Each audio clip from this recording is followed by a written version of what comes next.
So whenever I play video games, I found the puzzle sections of them to be, well, quite interesting.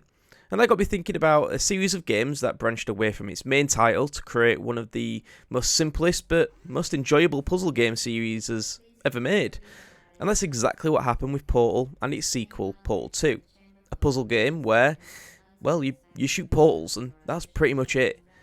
But somehow, these two games became some of the most iconic and best reviewed games in this category of all time. So today I'm going to go in and playing both Portal 1 and Portal 2 for the first ever time and see just how they hold up today, looking at the story, gameplay, graphics, whether they're still worth playing now and if I enjoyed them. So let's start with the story in Portal and basically Portal 2 because this is where it really stands out from other puzzle games. Both games are set in the mysterious Aperture Science facility. You play as Chell, a silent test subject forced to complete a series of increasingly complex test chambers. Guiding you through all of this is the AI system GLaDOS. And honestly, she's probably one of the best written characters in gaming that I've probably ever played. At first, everything seems normal. You're just, solving puzzles. But as the game goes on, things start to feel pretty much off. You begin to notice things like hidden rooms with messages on the walls and signs that something has gone very, very wrong in this facility. And then you get to the moment towards the end that everyone remembers, and simply as the cake is a lie. And that line alone is basically became part of gaming culture. Portal 1 keeps things subtle, letting you piece together the story yourself through environmental clues and hidden Easter eggs. Then Portal 2 expands on this massively. You learn more about the history of Aperture Science, the people behind it, and how everything fell apart. You're introduced to Wheatley, voiced by the one and only Stephen Merchant, who I'm a big fan of, and honestly, he's one of the funniest characters in the game. I didn't think they could step it up from GLaDOS, but, well, they definitely did here. And Portal 2 leans much more into storytelling, more dialogue, more character interaction, and more cinematic moments, but it still keeps that same dark humour and mystery. And by the end of it, you've got a surprisingly deep story for what started as a simple puzzle game. So let's take the two games apart and we'll start looking at Portal 1 first. So Portal 1 is one of those games where the core idea is simple but works perfectly. You've just got the portal gun, one portal in, one portal out, and that's it. From there, the game builds puzzle after puzzle using momentum, angles, timing. It starts off very easy and gradually ramps up.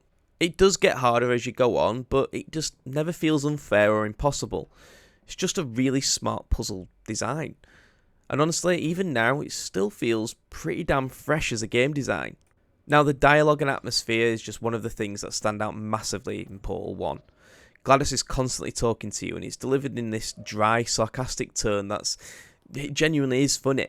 It gives the game so much personality, even though you never actually see another character. And although almost all of the test chambers look pretty much the same, even when you get out and you start managing to look around the place, it really gets you thinking about what's going on here and adds a real depth into, what you've been taking part in. And to go alongside that, there is just tons and tons of little hidden secrets and Easter eggs just scattered all around the game. Hidden rooms and messages, clues about what's really been going off, and it just makes you want to explore it more and piece together that whole story yourself. And it's a big reason why the game has just such good replayability. It's just going around and looking for these little mini Easter eggs. And one of the biggest surprises for me was, for a game that came out in 2007, the graphics don't look bad at all. And I get it, this is not what the focus is in this game. It's a puzzle game ultimately, but it actually looks pretty decent. Like, you could get away with launching that today and people probably wouldn't moan too much about it.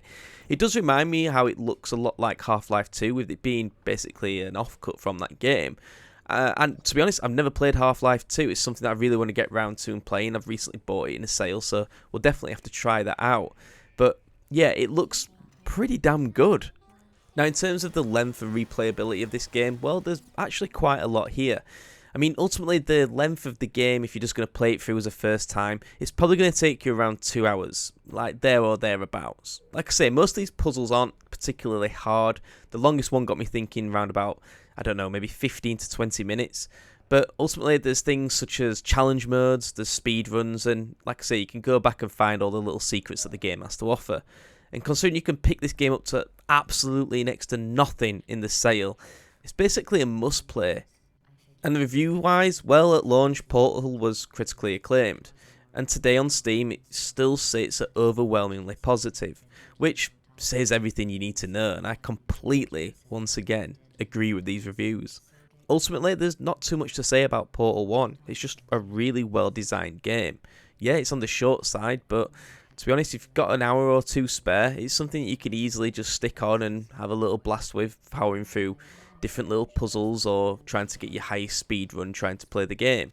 So moving on to Portal 2, well, that takes everything from Portal 1 and just makes it bigger and better. The puzzles are still the main focus, but you've now got new mechanics such as things like bouncing gel, speed gel, light bridges and even tractor beams.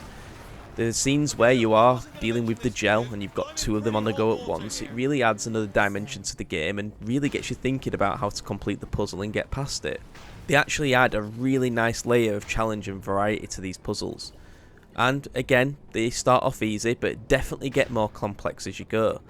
Some towards the end can take around, 15, 20, even 30 minutes just to think it over and get your head down of how do I even make this thing work. But again, nothing ever feels super frustrating. It's all there and eventually you will just figure it out. And as for the characters and humour, well, this is where Portal 2 shines even more.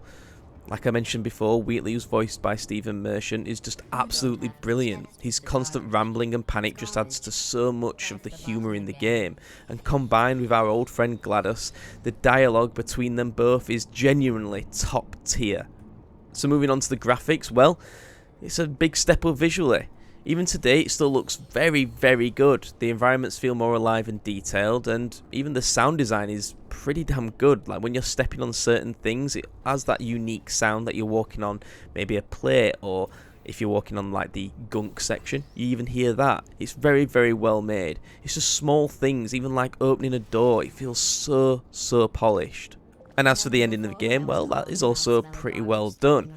Just like in Portal 1, we have a big boss fight at the end, whereas Portal 1 was relatively simple in having to get the rockets to fire through one portal and back through another to then discard of an eye into the burning fire pit. This one has just a little bit more about it, where you're having to use the gunk again to get around and defeat the boss. It does feel more like an evolution of the boss fight rather than just repeating the same idea, although at the core it's relatively similar, it's still enough to separate both games. And in terms of length, well, Portal 2 is a much longer game than the first. It took me around 5.5 hours to complete, which for me felt like the perfect length. It doesn't overstay its welcome and it gives you way more content than the first game. Again, there's more replayability here with more challenges and you can do a speedrun aspect, but the game's good enough that you could easily just put it down and come back to it in a couple months' time to play a couple of puzzles here and there. It really is an enjoyable game. And just like Portal 1 at launch, the reviews were incredibly good. So good that this one point it was one of the highest rated games ever. And today on Steam, again just like Portal 1, it still sits at overwhelmingly positive, which again says it all. So to share my final thoughts on both games, having played them for the very first time, well, both Portal games are genuinely incredible. Really, really good games. Portal 1 is on that shorter side, it's more simple, and, well, at this point, it's goddamn iconic. Portal 2 takes everything and expands on it to make it bigger and a more complete experience. If I had to choose between the two, I would say Portal 2 is the better game overall, but Portal 1 is still a fantastic game. Together, they're easily some of the best puzzle games ever made, and definitely the best that I've played. And like I've said and mentioned countless times, there's just no frustration or stress playing this game. It's just clever level designing and some great writing to make you laugh along the way. And like I've mentioned in this video a couple of times, these games are great because there's just no frustration, no stress, just clever level designing and some fantastic writing to make you laugh along the way. If you've never played these games before, well, I'd 100% recommend them. They're incredibly cheap, they're quick to complete, and they don't take up a lot of space on your hard drive. And they're still some of the best designed games out there. And who knows, I might have to finally get down and play Half-Life after playing this. If you've enjoyed this video, please give it a like and consider subscribing for some more gaming content around game reviews. Hope you enjoyed this one, and I'll catch you in the next one.